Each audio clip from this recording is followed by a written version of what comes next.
कभी सोचा है हम जैसा सोचते हैं वैसा क्यों सोचते हैं? या जो कुछ भी करते हैं उसके पीछे की वजह क्या है? चलिए, आज मनोविज्ञान के कुछ सबसे बड़े और ज़रूरी सिद्धांतों की दुनिया में चलते हैं जो इन सवालों के जवाब ढूंढने में हमारी मदद करते हैं। तो ये सब कुछ एक बहुत ही बुनियादी सवाल से शुरू होता है। आखिर हम सीखते और विकसित कैसे होते हैं? यही वो सवाल है जिसने सदियों से महान विचारकों और मनोवैज्ञानिकों को सोचने पर मजबूर किया है। और आज हम इसी सवाल के कुछ सबसे दिलचस्प जवाबों को जानेंगे। अपनी इस यात्रा में हम सबसे पहले विकास के महान विचारकों से मिलेंगे, ये समझने के लिए कि हम वो कैसे बनते हैं जो हम हैं। फिर हम सीखने के ज़रूरी सिद्धांतों पर नज़र डालेंगे। उसके बाद भाषा और वंशानुक्रम यानी हेरिडिटी के कुछ कमाल के आइडियाज़ को समझेंगे और आखिर में इन सभी डॉट्स को एक साथ जोड़ेंगे। मानव विकास को एक सफ़र की तरह सोचिए। हम सब एक ही जगह से शुरू करते हैं, लेकिन रास्ते सबके अलग अलग होते हैं। तो आइए इस सफ़र के कुछ अहम पड़ावों को समझते हैं, बचपन से लेकर बड़े होने तक। तो हमारे पहले गाइड हैं जीन पियाजे, जो दिमाग के विकास यानी संज्ञानात्मक विकास के एक्सपर्ट हैं। फिर हम मिलेंगे लॉरेंस कोहलबर्ग से, जो सही गलत की समझ पर बात करते हैं। उनके बाद है एरिक एरिक्सन, जिन्होंने बताया कि हमारी पहचान जिंदगी के 8 पड़ावों से गुजरकर कैसे बनती है। और आखिर में सिगमंड फ्रॉइड, जिनका नाम शायद सबने सुना होगा। बचपन का वो समय याद है जब हम किसी ऐसी बात पर यकीन करते थे जो आज हमें सच नहीं लगती? बस यही तो है संज्ञानात्मक विकास। पियाजे का सिद्धांत हमें यही समझाता है कि उम्र और तजुर्बे के साथ हमारी सोच कैसे बदलती और विकसित होती है। सोचिए, एक ऐसी सिचुएशन है जहां सच बोलने और किसी दोस्त को बचाने में से एक को चुनना है। क्या चुना जाएगा? कोहलबर्ग का सिद्धांत हमें ये समझने में मदद करता है कि हम ऐसे नैतिक फैसले कैसे लेते हैं और वक्त के साथ सही और गलत के बारे में हमारी समझ कैसे गहरी होती जाती है। अपनी जिंदगी के अलग अलग दौर के बारे में सोचिए। वो कौन सी बड़ी चुनौतियां थीं जिनका सामना करना पड़ा? एरिक्सन का सिद्धांत बताता है कि उन्हीं चुनौतियों ने हमें वो इंसान बनाया है जो हम आज हैं। हर स्टेज एक नई सामाजिक पहेली की तरह है, जिसे हमें सुलझाना होता है। फ्रॉइड का सिद्धांत मनोविज्ञान में शायद सबसे मशहूर और विवादास्पद सिद्धांतों में से एक है। कुछ लोग इसे दिमाग को समझने का एक जबरदस्त जरिया मानते हैं, तो कुछ इसे पुराना और अवैज्ञानिक कहते हैं। लेकिन कोई कुछ भी सोचे, इस बात से इनकार नहीं किया जा सकता कि इसका हमारी सोच और संस्कृति पर बहुत गहरा असर पड़ा है। अच्छा, तो हमने ये तो देख लिया कि हम विकसित कैसे होते हैं, पर अब सवाल ये है कि हम सीखते कैसे हैं। तो चलिए अब अपना ध्यान इस पर लगाते हैं। इस हिस्से में हम सीखने के कुछ सबसे दिलचस्प सिद्धांतों को खंगालेंगे। देखिए, सीखने के कई अलग अलग तरीके होते हैं, है ना? कुछ लोग करके सीखते हैं, तो कुछ देखकर बेहतर सीखते हैं।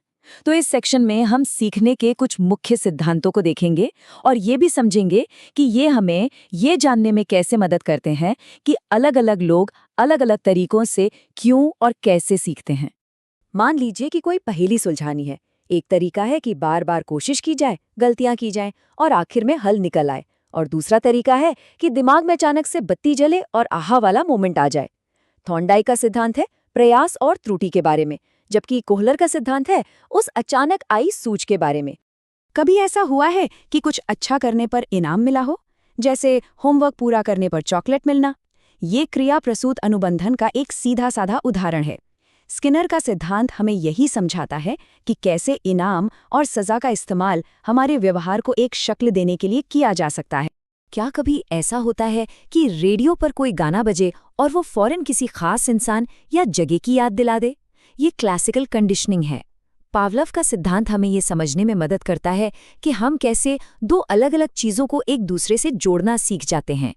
उस समय के बारे में सोचिए जब किसी और को देखकर कुछ नया सीखा हो, जैसे किसी दोस्त को देखकर साइकिल चलाना सीखना। ये सामाजिक सीखने का एक बेहतरीन उदाहरण है। बंडूरा का सिद्धांत हमें समझाता है कि हम अपने आसपास के लोगों को देखकर और उनकी नकल करके कितना कुछ सीख सकते हैं। अपने शरीर को एक कार समझिए। चलने के लिए इसे ईंधन की जरूरत होती है ना? हल का सिद्धांत इसी बारे में है। ये बताता है कि कैसे हमारी बुनियादी ज़रूरतें जैसे भूख और प्यास हमें काम करने और सीखने के लिए प्रेरित करती हैं। ये एक तरह का अंदरूनी ईंधन है। तो अब तक हमने ये देख लिया है कि हम विकसित कैसे होते हैं और सीखते कैसे हैं। चलिए अब कुछ और फैक्टर्स पर ध्यान देते हैं जो हमें बनाते हैं। इस सेक्शन में हम भाषा, आनुवंशिकता और हमारी सोच के तरीकों के बारे में कुछ ज़रूरी आइडियाज़ को जानेंगे। इस सेक्शन में हम उन कमाल के विचारकों से मिलेंगे जिन्होंने हमें उन बड़े सिस्टम्स को समझने में मदद की है जो हमारी जिंदगी को प्रभावित करते हैं। हम चॉम्स्की से शुरू करेंगे, जिन्होंने भाषा को लेकर हमारी समझ में क्रांति ला दी। फिर मेंडल की ओर बढ़ेंगे, जिन्हें आधुनिक जेनेटिक्स का जनक कहा जाता है। और अंत में जॉन डीवी के बारे में बात करेंगे, जिनकी सोच ने शिक्षा को देखने का नजरिया ही बदल दिया। क्या ये कमाल की बात नहीं है कि दुनिया भर के बच्चे भाषा एक ही तरह से सीखते हैं, चाहे वो कोई भी जबान सीख रहे हों? चॉम्स्की के सिद्धांत के मुताबिक ऐसा इसलिए है क्योंकि भाषा सीखने की क्षमता हमारे अंदर जन्म से ही मौजूद होती है। ये हमारे दिमाग में पहले से ही फिट है। कभी सोचा है कि हमारी आंखें हमारी माँ जैसी या हमारी नाक हमारे पिता जैसी क्यों दिखती है? इसका जवाब मेंडल के सिद्धांत में छिपा है। ये हमें समझाता है कि कैसे गुण और विशेषताएं हमें अपने माता पिता से विरासत में मिलती हैं। तो अगली बार जब कुछ नया सीखने की कोशिश करें तो सिर्फ किताब में उसके बारे में ना पढ़ें, बाहर निकलें और उसे असल में करें। जॉन डीवी के अनुसार सीखने का सबसे अच्छा तरीका यही है, करके सीखना। तो हमने अब तक काफी कुछ जान लिया है। हमने विकास के महान विचारकों के बारे में बात की, सीखने के जरूरी सिद्धांतों को समझा और उन दूसरे फैक्टर्स पे भी नजर डाली जो हमें आकार देते हैं। अब चलिए इन सबको एक साथ जोड़कर देखते हैं। इसे हमारे दिमाग का नक्शा समझिए। हर सिद्धांत इस नक्शे पर एक अहम मील का पत्थर है, और जब हम इन सभी मील के पत्थरों को समझ लेते हैं तो हमें पूरी तस्वीर की एक बेहतर और साफ समझ मिलती है। तो इन सब बातों से हम क्या सीख सकते हैं? शायद सबसे जरूरी बात यह है कि हम सब एक वर्क इन प्रोग्रेस हैं। हम सभी लगातार सीख रहे हैं और आगे बढ़ रहे हैं, और मनोविज्ञान के इन अलग अलग सिद्धांतों को समझकर हम अपने खुद की विकास की इस यात्रा को और बेहतर ढंग से समझ सकते हैं।